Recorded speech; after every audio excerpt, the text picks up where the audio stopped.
Great.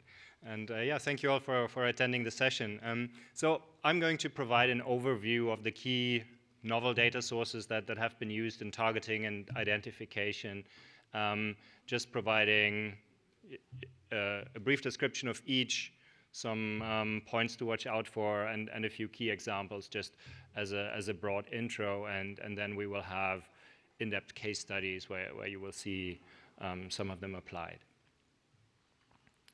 So there are 6 main sources of novel data. Novel in the sense of novel for targeting, not necessarily novel. I mean, satellite imagery has been around for a long time, as has been mobile phone data and so on, but their uses have really proliferated recently, and the COVID pandemic has also given that a big boost, of course, as many of you will know. So the first one is satellite imagery, then remote and in-situ sensing could also be satellite imagery, or could be hydrological meters or weather stations and the like. Mobile phone data, web and social media data. I'll be brief on that. Digital finance data is emerging very, very strongly. And of course, we've all heard a lot of administrative data. And after introducing each of these, I'll say a word about some key ethical considerations that one should really take on board when looking at implementing this kind of system. Much of this material is informed by a report that Emily Aiken of Berkeley and I wrote in partnership with the ADB and GIZ, that you can get the QR code here if you're interested in reading more. Again, it's just a brief introduction, but a little bit more comprehensive. So let me start with satellite imagery. Satellite imagery has become much more widely available in recent years and much cheaper, and is probably the most mature of these novel data sources. It's primarily used for geographic targeting, right? So finding areas that are affected, finding areas in particular for targeting that are low income or low consumption. There is a question of if it's ever going to be useful for household level targeting. And so the granularity of the data is very much the question here. So I'll say a little bit about that in the examples. It can also be used for, you've seen the before and after images. So for example, in case of a natural catastrophe, we can see areas that are especially affected by an event. And there's also, it has been shown that you can tell from space whether a program has a measurable effect in terms of an impact evaluation. So it can definitely show a lot of things, and it's the most mature, but the capacity requirements are high, and the cost of the data can also be substantial. So the processing can be very extensive. And satellite imagery goes from free to very expensive and very detailed, from infrequent to very frequent. There's really a range. Key examples are Togo's Novici program that you may have heard of, where they made poverty maps with a wealth index as a first step in then targeting household level via mobile phones. Very interesting is Prosperia's work, looking to use satellite data to find households that may have been missed in a registration drive. So it's not directly targeting, but the outreach part can be informed by satellite data. And we'll hear more about the Philippine experience later as well in using that. The second one I want to talk about is remote and in-situ sensing. So this is especially relevant these days, becoming more and more relevant with the increasing frequency of natural disasters and weather events. So this could be remotely sensed weather data. It could be, say, flood gauges or hydrological gauges. And it's typically a geographic targeting method, right? So you can say whether in a certain area there is an event or how things are progressing. But yeah, data access can be difficult to establish. Also, when it's satellite data, we have similar data access issues as with the ones for image data.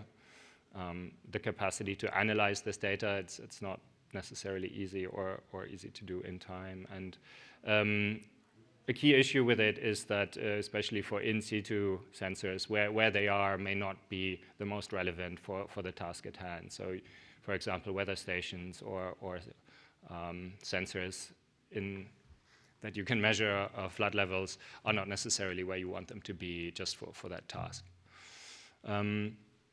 So we have some example, for example, in Malawi and Niger, where weather data has been used for drought measurement and then social protection program dispersing funds to people in those areas where drought was detected remotely. And in Bangladesh, there's an interesting evaluation or quasi-evaluation of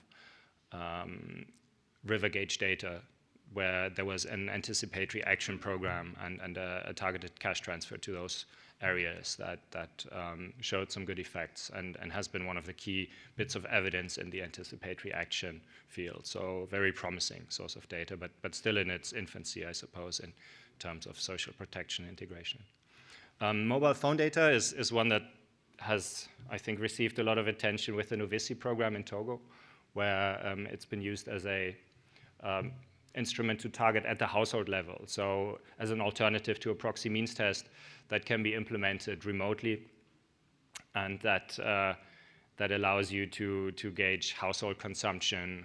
So in a way, as a proxy of a proxy means test, to use the what's called call detail records, so the metadata, so not what people say on the call, or the contents of the message, but how many calls they make, who they make those calls to, how many messages they send, or the top-ups that they use, also the data that they use. So that kind of information can reveal a lot about the phone consumption, which is a wider proxy for overall consumption. And there's some relatively encouraging evidence on its accuracy, but we also know that it's not as accurate as a proxy means test, for example, in the published evidence so far.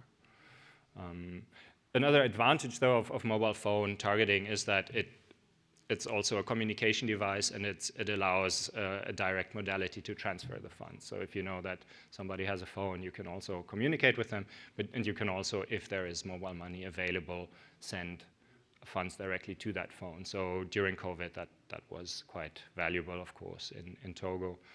And finally, it also allows the monitoring of the withdrawal of cash, all from one data source, one device. So potentially a one-device solution, but of course with major limitations. Data access is one of them. This data is typically held by private sector enterprises that have a profit motive, that are not into running social protection programs, that may demand a high price or not be willing to cooperate. There may be competitive dynamics between operators. And so it can be really difficult to access this data, especially across the country where you want comprehensive access in the context of a uniformly available social protection system. There are also privacy and surveillance implications. People sign up for a phone to make their personal phone calls, not to be assessed for wealth, right? So when people get a number, they don't expect that to be used. So there are some ethical issues of consent and whether that's appropriate. The potential surveillance and privacy implications are quite major. And last but not least, digital exclusion is a major factor that especially those people that still do not own a mobile phone tend to be the very poorest, and exactly the people that we try to reach for economically targeted programs. So yeah, Novisi again is probably the most well-known implementation example during COVID. That was to estimate consumption in like a proxy means test. There have also been other efforts, for example, in DRC, in the Democratic Republic of Congo, to use it as an affluence test. So if people, for example, make international calls or have very high balances or have an expensive ongoing contract, we can take that as an affluence test and say, these people are clearly not very poor. And of course, we'll hear from the Bangladesh experience about how it was used there as well. So yeah, web data. This is very much social media data and the like. It could be Twitter, it could be Facebook. Has been used in the academic literature more, so for poverty mapping, also for mobility movement. Now that people mainly use this on their smartphones. It has potential for beneficiary management as a two-way communication device. But I'm not aware of practical implementations, really. Data access is an issue as the data belongs to big social networks, private companies. And again, exclusion and representativity, is everybody captured in this? Probably not. So yeah, we've seen some estimation of mobility flows similar to what can be done with phone data, but not widely used yet. Digital finance data is emerging very strongly. So whereas proxy means tests have been popular, real means tests may soon become possible in many more countries as, for example, UPI style systems spread potentially, as in India, where we can observe really the majority of people's financial behavior. So if that does take off, then perhaps we no longer need to proxy means test, but can means test proper. Credit scores and other related financial indicators are good wealth indicators, and these are quite frequent data that can be updated potentially digitally, and as well offer direct monitoring and evaluation benefits. Of course, you can see if people spend the money or not and how quickly. But we have privacy and surveillance implications, and digital exclusion of the unbanked is again a major factor. And you know, fairness and the like are also loom large, as they do in general. Credit scoring was used in Colombia, for example. A credit score, a private Experian credit score, was used in the PMT, I believe. In South Africa, for a COVID relief program, the banks monitored inflows into people's bank accounts as a way of excluding those with incomes. And then again, we'll hear from Bangladesh. And finally, digitized administrative data. I don't think I need to say too much about this. You've all heard a lot about this really major push in social protection to integrate data sources, to use various databases, integrate them, and automatically update social registries and the like.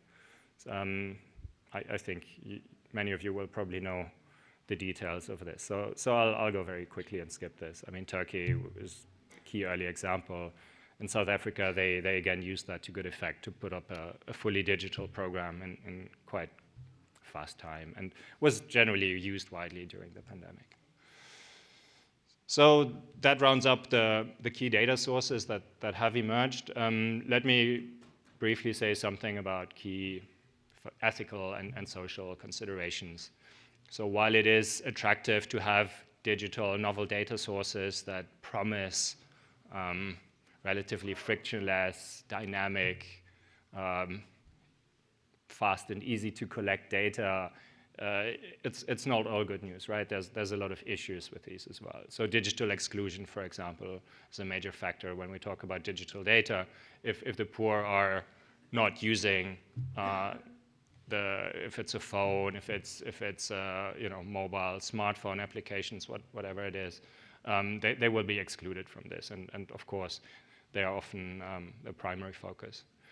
We know from increasing amount of evidence in machine learning that there's a lot of bias in representation that's become much more clear in the training data that you use for these data sources to implement them. If the underlying data is biased or unfair, then you're baking that bias and unfairness into your targeting system as well. So very relevant in this context. Data access is a major issue that private sector data in many cases can be expensive or inaccessible. And so it's not a given that even if one wanted to use this data, it would be possible. So that's really difficult to establish uniform accessibility. Privacy and data security loom large. So if we make it easy to access data for social protection programs, we also make it easy to potentially misuse that data. I mean, there have been some well-documented instances of data loss in some systems, and that is a big risk. And finally, surveillance and power. If we implement automatic systems with digital data and lose the human contact points, one issue is that it can become very difficult for those that don't have access to have their voices heard, get feedback, get corrections, grievance redress, and so on. The computer says no type situation can be very problematic if there's no human interaction. And so the transparency for users, the ability to access and correct their data is really essential. So yeah, with those overview thoughts, I will leave you and hand over to Khaled Hassan to give you an in-country experience from Bangladesh. Thank you.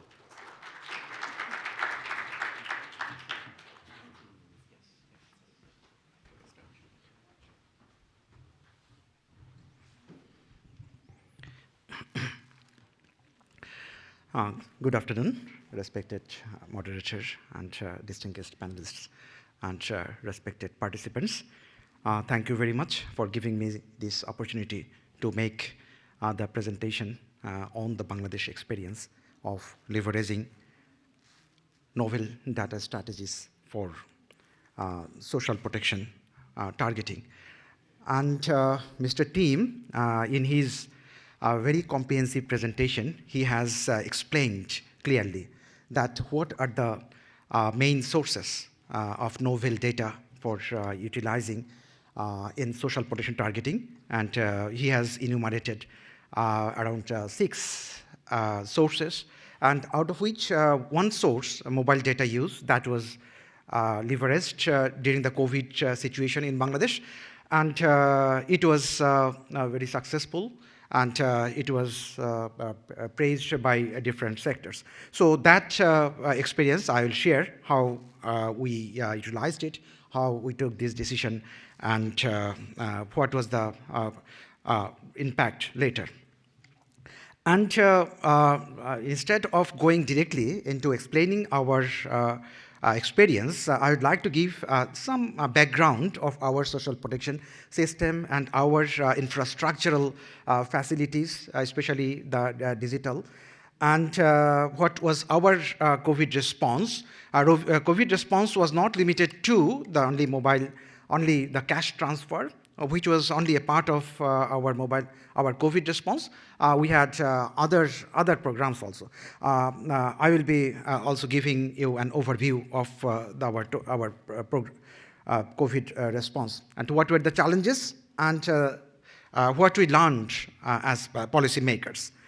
And first of all, let me give you an overview of our social protection system. It started since the inception of our country in 1971, when our social protection system was at the basic level, only drip-based. Later on, we developed in different phases. And in 2015, we have changed our total system. We have taken up a very strategic approach by formulating the national social security strategy of Bangladesh. It follows the life cycle model of social protection, covering different stages of life. It is demand-driven, unlike before.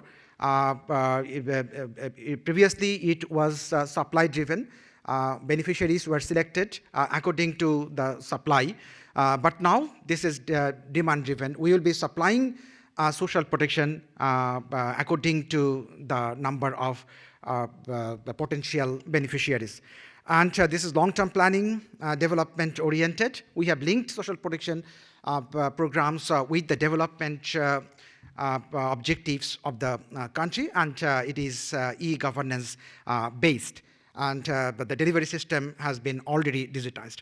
And with all these opportunities and everything, still we found it challenging during COVID scenario to deliver social protection benefits to some new poor, some new vulnerable people. And interestingly enough, if you look at the life cycle model of our country, you'll see that we have divided our population into 5 stages with different sets of risks. But the specialty, which was not actually remarkable before the COVID, that we have put COVID covariate shocks in the central point of our framework. And any pandemic or any disasters were also incorporated into the main framework of our social protection. So our social protection system was already very comprehensive and very compatible for dealing with any widespread disaster. And during the COVID situation, we could use this framework without bringing in any major changes in our plans. And we had 5 thematic clusters of programs, 115 programs. Some of them are very small. And we have almost 65 million beneficiaries, that is regular beneficiaries. And now our poverty rate is 18%. Unfortunately, due to COVID, the rate remained at 18%. Before COVID, it was also 18%. And after 3 or 4 years, it was supposed to be 12 or 13%. But it is, according to the latest survey, it remained at 18.6%. So this is our overall scenario. And the point I would highlight is that our system is shock responsive and compatible for dealing with any widespread shocks like the pandemic COVID situation. And another thing about the delivery mechanism, our delivery system has been divided in 2 parts. Some of the programs are in kind, and some are cash. The majority of programs are cash delivery, cash-based. 80%, more than 80% of the programs are cash-based. And out of the cash-based program, almost 90% are delivered through G2P modality, either mobile cash or agent banking or postal cash card. So we are very happy that before the COVID, we had this infrastructure. And we have a single registry framework. That is the 90% of the programs which are delivered through G2P. For delivering this, we have a very robust single registry MIS. We call it SPBMU, Social Protection Budget Management Unit, that is established in the Finance Division. And here we have integrated quite a good number of components. First of all, we have integrated with civil registration system, the NID. And we have National Household Database. We have program MISs. We have fiscal MIS, that is IBAS++. We have the program MISs of different ministries integrated with it. And also we have integrated grievance redress system for those who will be victim of exclusion errors, and also MNE. From this, we extract monitoring and evaluation data. And this was our social protection scenario. And one thing I should have explained, that we have very strong in ICT infrastructure due to the government's policy of digital Bangladesh. We started our journey in 2009, and as a result, we had almost 100% mobile coverage. That is, mobile intensity is 100%. The number will be almost equal to the number of the population. So mobile phone uses, that was very good advantage in favor of us. And SPBMU, that is the fiscal MIS for handling social protection programs delivery digitally. This is in the finance division. This has been a part of our national budget management unit. We call it IBUS++, Integrated Budget Administration System. And this is the SPBMU. This is linked with NID. That is, whenever we go for delivering some cash to some people, we actually verify whether the beneficiary is genuine. And we do it by utilizing NID. We have a link and access to our NID database. And also, we get data at the payroll from the different programs.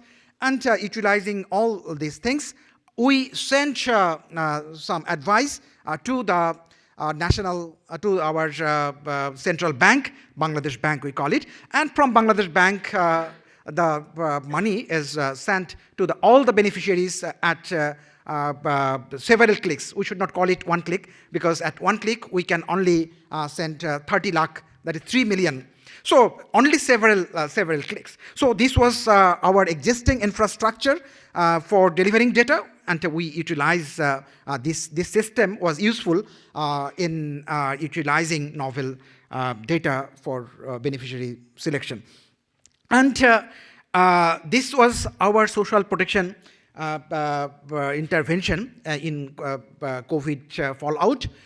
Actually, we had a different number of different programs, and not only the programs were important, rather the decision of the government was important in handling the COVID situation.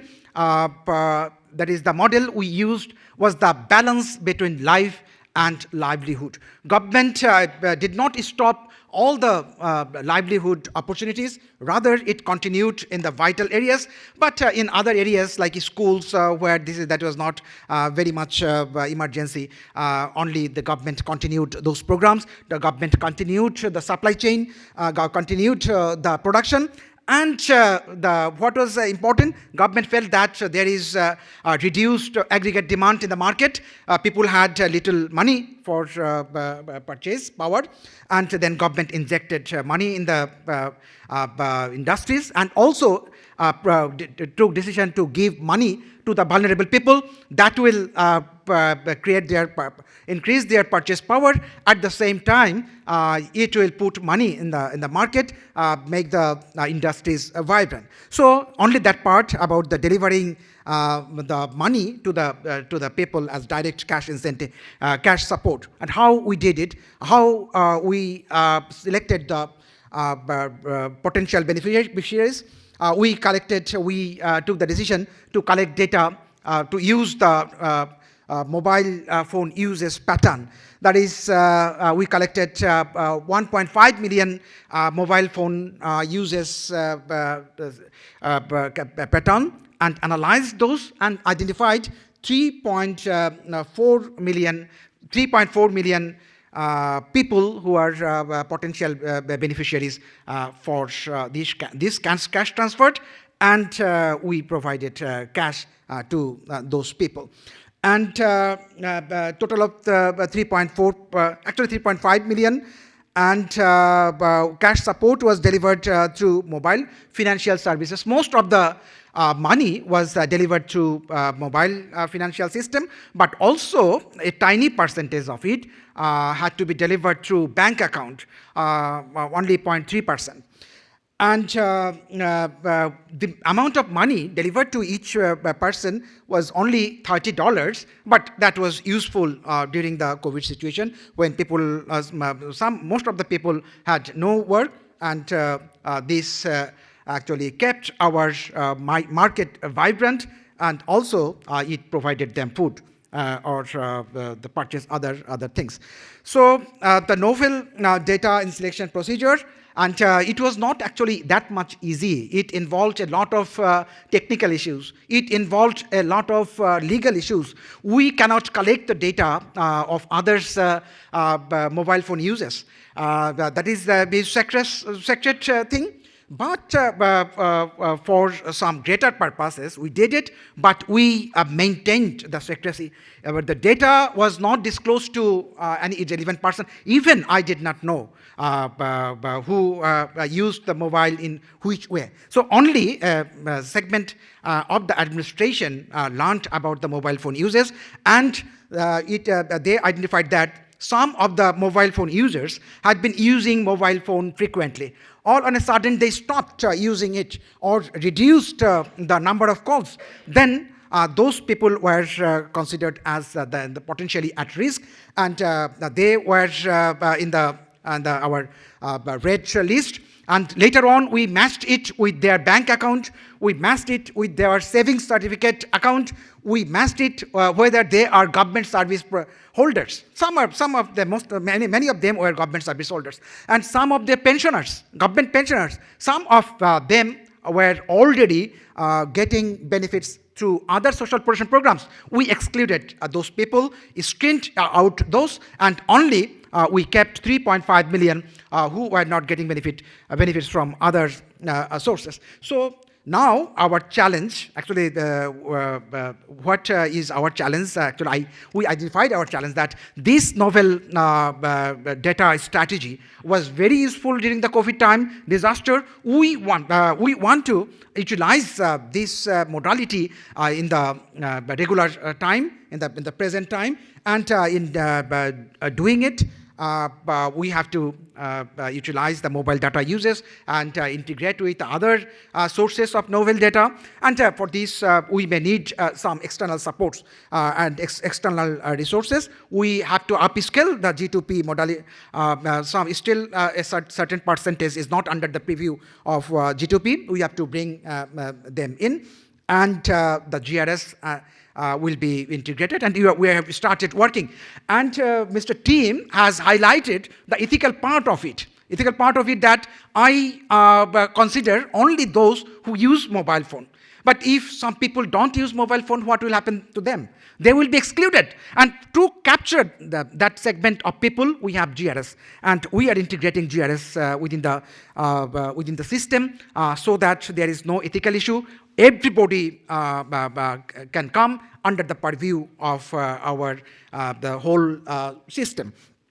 And our policy lessons, in short, that effective use of technology is important for us, not only during the COVID situation or any disaster, rather in every time, especially for Bangladesh. Bangladesh has transitioned from its previous policy of digital Bangladesh to smart Bangladesh. Digital Bangladesh was focusing only on infrastructure. Now we are focusing on software, on the personal capacity. We are creating the smart people and smart economy, cashless society. And so technology use is important, and response should be in time. If I provide only $30 after 6 months after the COVID, that is useless. So we have to do it in time, and by using novel data, we could do it. And that was very important. And data-driven targeting, that has opened our eyes that we have to go for data-driven targeting, different use sources of data. We will not limit our use of data to mobile data only and other 6 sources. We will explore more sources for novel data sources. And coordination and collaboration was important, because our highest office, Prime Minister Office, Cabinet Division, and Finance Division were involved in coordination. Without their coordination and support, this would not have been possible. So coordination was strong, and strong coordination will be important for implementing it. Thank you very much.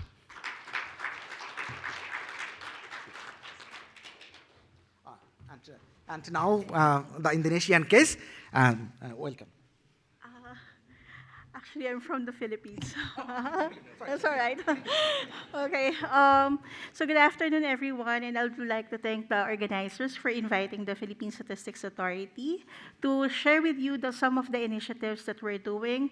And also, actually, I'll be presenting as well the ADB initiative in terms of making use of novel data for targeting.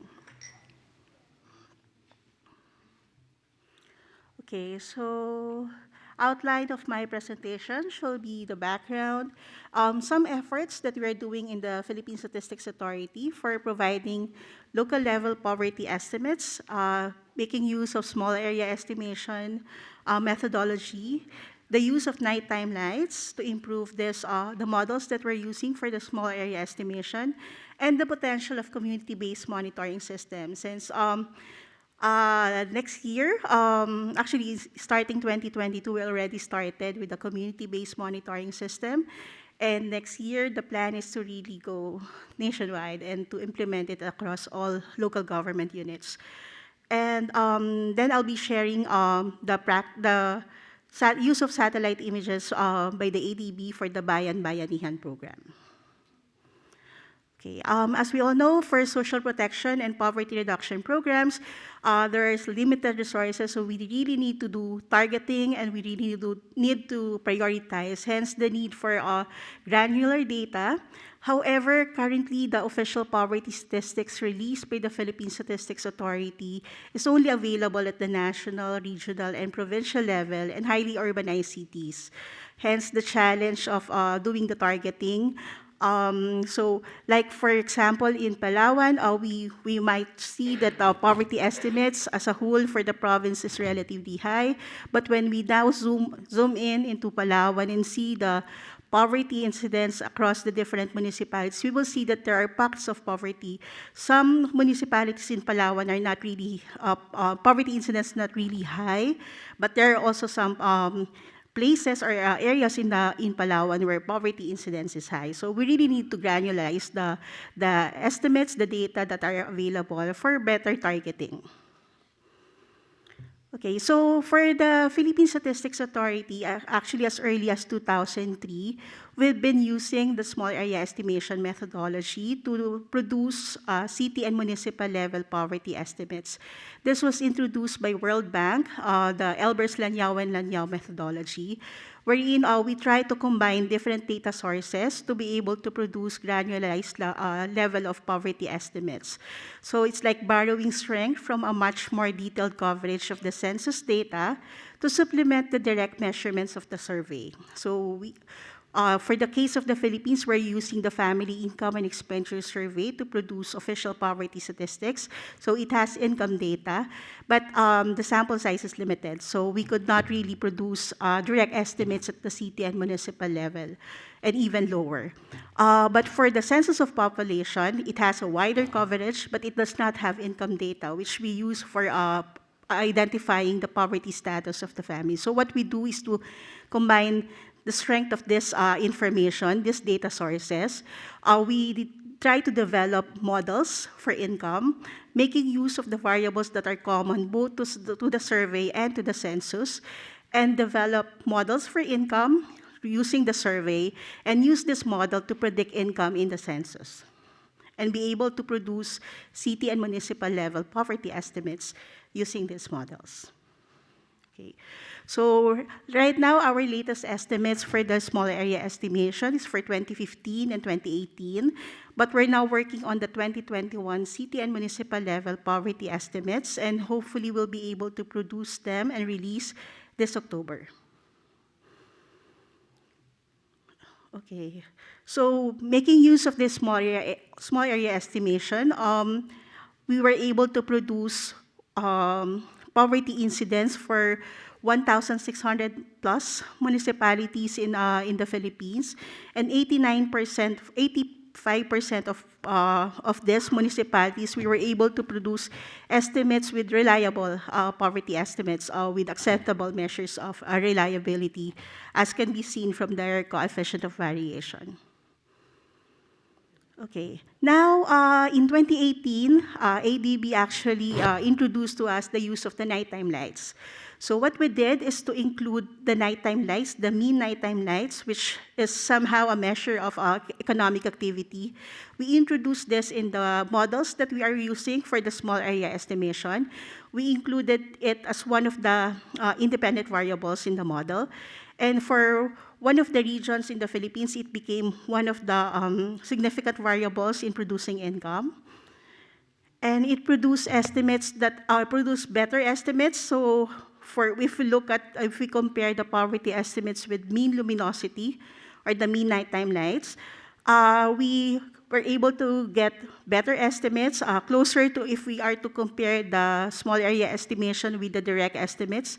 It produced closer estimates to the official poverty statistics if we have mean luminosity in the models as compared to models without the mean luminosity.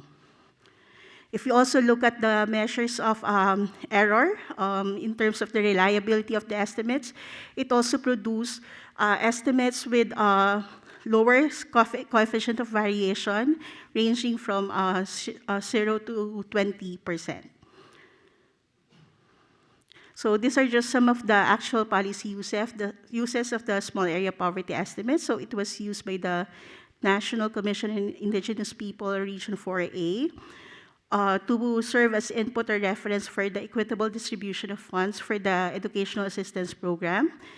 This is also used by the Department of Agriculture in Panay Island for their Sustainable Agricultural Upland Development Project as basis to determine recipients of their projects in pilot communities. Okay. Now, the potential of the community-based monitoring system. So one of the big tasks that was given to the Philippine Statistics Authority is to lead the generation of the community-based monitoring system. So we're working with the local government units. The technical assistance is being provided by the Philippine Statistics Authority. So based on Republic Act 11315, or the CBMS Act, which was approved in April 17, 2019, the state shall adopt the community-based monitoring system that will generate updated and disaggregated data necessary in targeting beneficiaries, conducting more comprehensive poverty analysis, and designing appropriate policies and interventions, and monitor impact over time.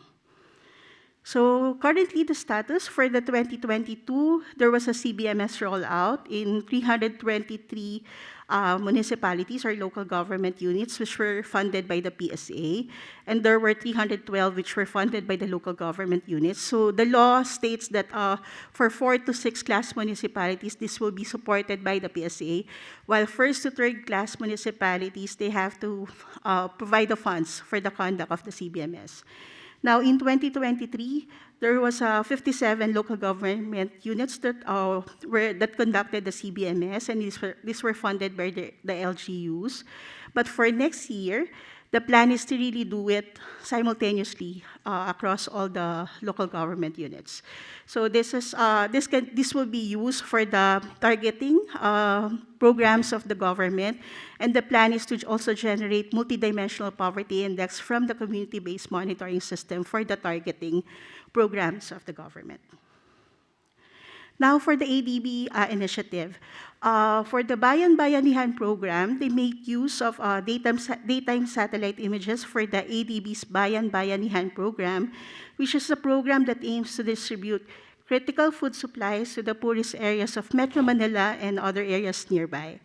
So what they did was to identify the poorest to be able to identify the poorest areas in Metro Manila and nearby provinces during the pandemic period. They developed poverty maps that were produced by training a computer vision algorithm to spot specific features from daytime satellite images to predict the level of economic activity in the area. Actually, this is related to the nighttime lights that we use for the generation of the poverty statistics, but this time they use daytime satellite images to identify areas where poverty is really high. And then they also look at above average poverty levels and the size of the population and the distance of shops from the identified areas, so as to determine whether it will be easy for them to access goods during the pandemic period. So they may also make use of data from the census of population collected by the PSA. So by integrating these data sources with the poverty maps and other data sources, they were able to identify areas to prioritize in the distribution of the goods for the Bayan Bayanihan program. And in a span of 2 months, the program served basic food commodities to 162,000 households across the 44 barangays. I think that's about it. Thank you very much. Great, thanks for the panelists. Very interesting and wide range of solutions that we can see for digital targeting. And so I will now open it up for questions. Go ahead and raise your question. I have questions of my own that I can start with, but please, we'd love to get some from the audience. And just, oh, we have, okay. Maybe we'll start with the ones from online so we don't ignore the online questions, which, so for the Philippines, first question from Maria Bailan is, does PSA's poverty targeting system also cross-reference with poverty data collected by civil society organizations, especially those working with vulnerable groups? Okay, thank you for the question. But right now, we're actually the poverty programs are conducted by the different government agencies in the government. It's not really the PSA who do the targeting, who implement the programs. But what we produce from the PSA in identifying the poor areas is really based on income-based poverty statistics coming from the Family Income and Expenditure Survey. As I've mentioned, the small area estimates has been used by other agencies as reference in identifying poverty areas in the country. But it's not really up to PSA to make use of this data and identify their target areas. It's really them doing the analysis and identifying which area to target for their poverty programs.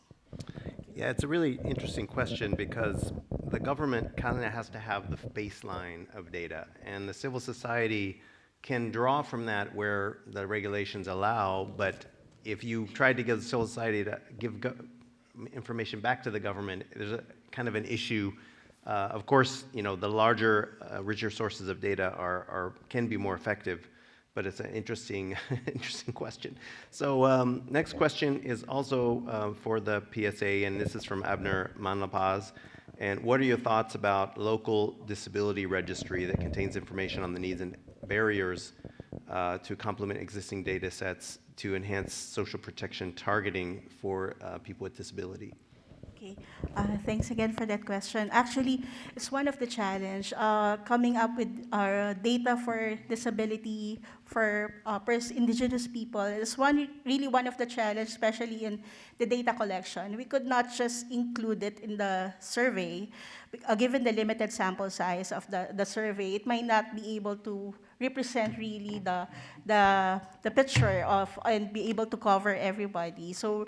Right now, it's included in the census, but the census is conducted only every 10 years. So that's really a challenge. But we do encourage the conduct of registry. The registry to widen and to improve the coverage of the registry among persons with disability as well as the indigenous people. We fully support that, but it's not really PSA who will be doing that. We encourage like the Department of Health for the persons with disability, or there's a specific agency to do that, or the NCIP for the indigenous people. Great. All right, thanks. I want to ask a question to Secretary Hassan that we have seen the barriers of digital, that if the populations that need assistance don't have access to either internet or phones, that can be a fundamental target. And I think, you know, your presentation addressed that in terms of you have 90% of the disbursements going to digitally and 10% going in cash. And how do you manage the fact that, you know, you may have some people with smartphones, some people with just basic phones, and then some people with nothing at all? And how do you balance your resources? Because the 10% in cash might require a whole lot more resources than the other. Thank you very much for this question. Very, very good question. Especially the ultra poor, they may not have access to the mobile, or maybe they don't use a smartphone. Yeah, that is true. We took this into consideration, and therefore in the administration, field level administration, that is Union Parishad, local government at the village level.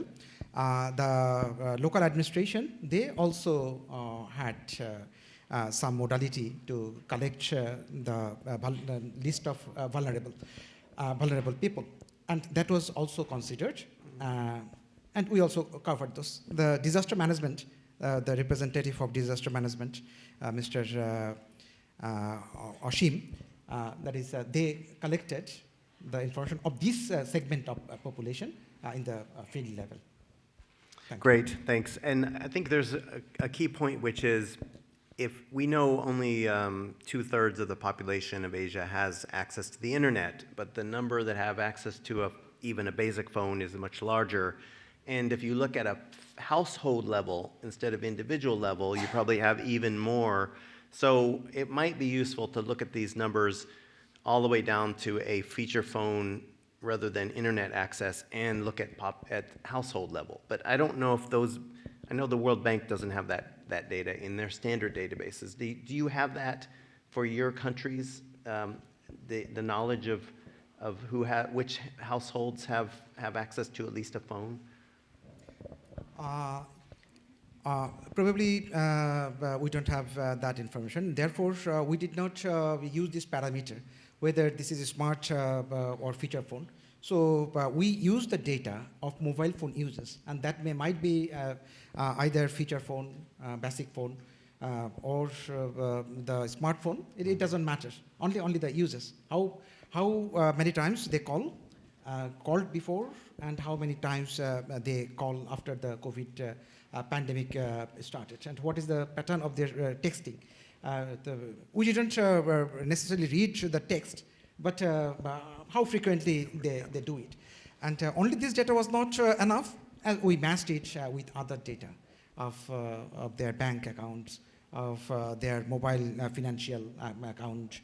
Those are linked with mobile phones, and also linked with NID.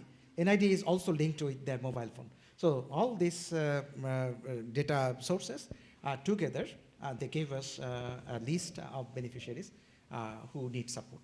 Great, thank you.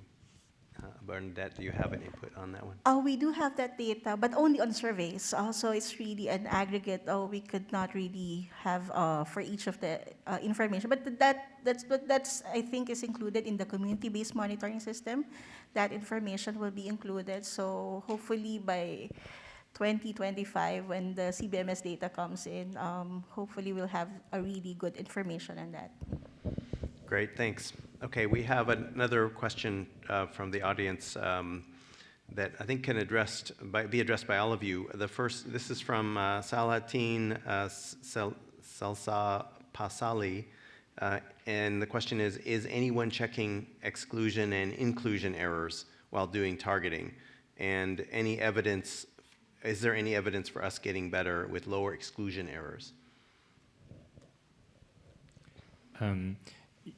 Yeah, so I research proxy means testing, which is a widely used targeting method, and there the key indicator of interest in a proxy means test tends to be the exclusion error rate from the design perspective.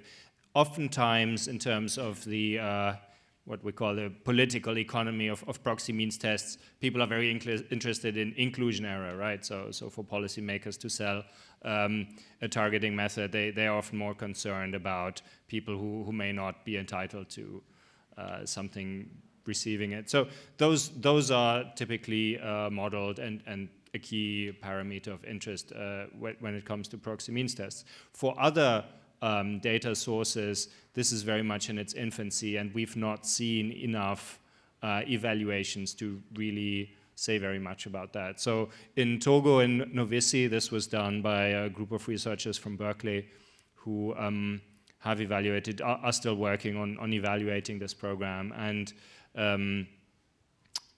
yeah, it does suggest that the novel data has higher exclusion errors than a proxy means test would have. But we also need to bear into mind that in that time that it was rolled out and during the pandemic, a standard household questionnaire would not have been viable at all. So in that sense, you know, a paper-based questionnaire would have had a 100% exclusion rate, right? So, so in this case, it was a methodology that was used in the absence of being able to do something else. So it was an alternative born out of necessity. Yeah, I think an interesting question is as we've heard how those novel data sources are being combined to then lower errors. And I think that's probably the key, rather than being a replacement, complementing the existing systems and building them in. Okay, for us, in the small area estimation, exclusion area is one of the criteria that we take into consideration when selecting the best model for each of the regions. And I think for the proxy means test that is being used by our Department of Social Welfare and Development, I think exclusion area is also one of their considerations when they develop the proxy means test model. Great, thank you. Secretary?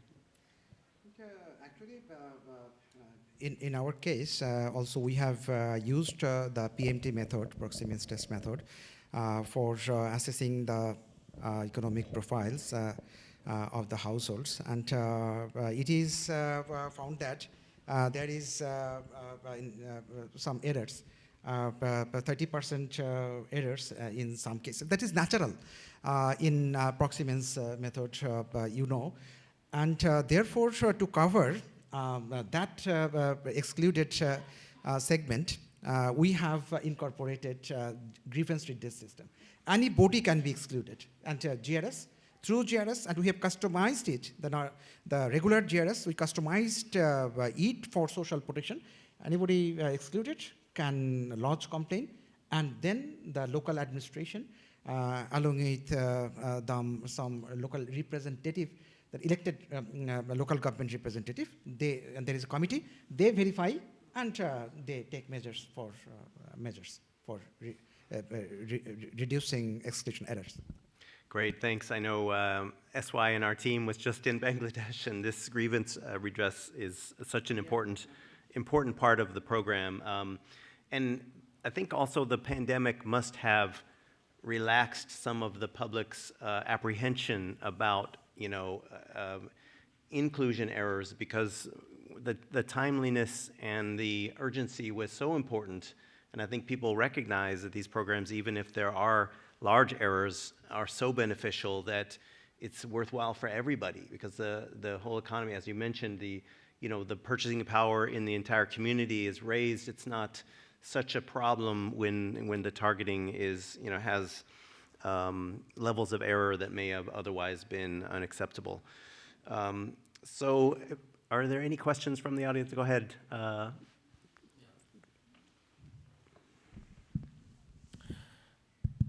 Thank you very much for the wonderful presentation from the three of the respected panelists. I'm Dr. Akhtar Imam. I work in the Bangladesh National Nutrition Council, and I also have the experience of working with the Khalid sir in terms of the gender and nutrition sensitivity in terms of the social safety net programs. I just am curious and want to ask to the team that we are targeting the data for the identification, but is there any means that once we have been able to identify the beneficiaries, but still there is a question that how much they have been able to make the best use of the allocations. So how can we use these data to make sure that the beneficiaries are using it? Because many times in many societies or in many regions there are the practices of some kind of manipulation or some kind of the malpractices is there, and in many cases that these beneficiaries are not getting the appropriate allocation. So is there any way that these data can be used in terms of the program implementation, firstly? And secondly, that we are talking about the identification of the data. So that we are using the data for designing the program.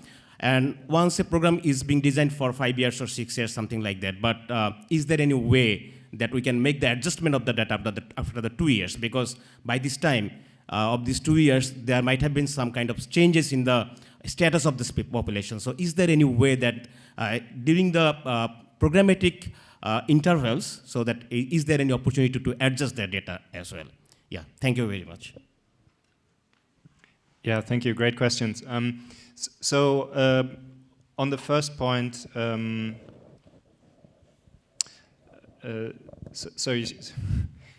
was thinking about the second one. I'm lost now. It was like how we can. The monitoring. Yes. Sorry. Thank you. I don't think that. So if you do, for example, phone-based modality where the money is sent directly to a beneficiary's account, that can really help, right? So the infrastructure investment of having an ID system and having that ID system linked to a particular financial account is really valuable, because it takes out the possibility of intermediaries siphoning off funds. So that systematic investment can really help make sure that the beneficiaries get the full amount, and I think that's a really key consideration. And also it allows you to then monitor. For example, in the DRC, there was a program where targeting out, so an affluence testing approach was used, and money was sent to mobile money accounts. Then working together with the network operators, it was possible to monitor who had actually withdrawn that amount, because it's one system, right? So you could then check, did they not only get it, but did they also make use of it? And if they did not, they could be encouraged to do so, because perhaps sometimes people don't trust the system. They think something might be a scam. When you get a text message promising you money, right? Are you going to reply? Are you going to engage? Or I'd be careful, right? And so that can be a good way. And then second, on the data and on the updating and the objective of a dynamic system. I mean, these digital data sources have the promise of being more dynamic than the survey-based approach that typically is only, I think, on average done every 5 to 8 years, that we really do a whole sweep of the households, right? In practice, not the policy objective is always to do it more frequently, but in practice it often takes a long time because the costs are so high. And so here, that's a real promise of this data, that it can help to update more frequently. For example, phone data can essentially, once the system is set up, can be updated at any level of perhaps weekly or monthly if you wanted to, though it'd have to be seen how meaningful that would be. So there's real scope there, but we mustn't forget that also the novel data is always based on household survey collection at the end of the day. So what we are trying to predict is always calibrated on those long, expensive sample surveys where we take hours to interview a household about their living conditions, about their consumption, what they, did they eat fish, what type of fish did they eat? Like really takes a long time. And this is the data at the end of the day that we still require with the satellite-based targeting, with the phone-based, and so on. So keeping that up to date and investing in the general data collection is a real complement. So this is not independent. This is very much contingent on the established ways of doing things. A and B, recertification, I think, is really important, and investing in that, and recognizing that data becomes outdated, and data collection is part of the maintenance and administration of social protection programs, I think is essential, and building that into the budgetary assumptions so that we don't end up with those very long delays. I think is more of a budgeting and financial choice, but really essential for the inclusion and exclusion errors. Great, thanks. Next question. Thank you. Good afternoon. My name is, well, first, congratulations to all the panelists. It was very interesting to hear all the stories. My name is Natalie Pasmino. I've been working in the implementation, design and implementation and evaluation of social protection projects in the last 18 years, and including shock responsive social protection. It was very good to hear about all the advances that both Philippines and Bangladesh have done in terms of data access, digitalization, all of that. But a very important question I have, because I have been trying for a long time, is to ask, how do you merge DRM, disaster risk management data, with social protection data? Because we try to develop tools to identify climate change risk-prone areas or disaster-prone areas like coastal areas or the floods, drought areas.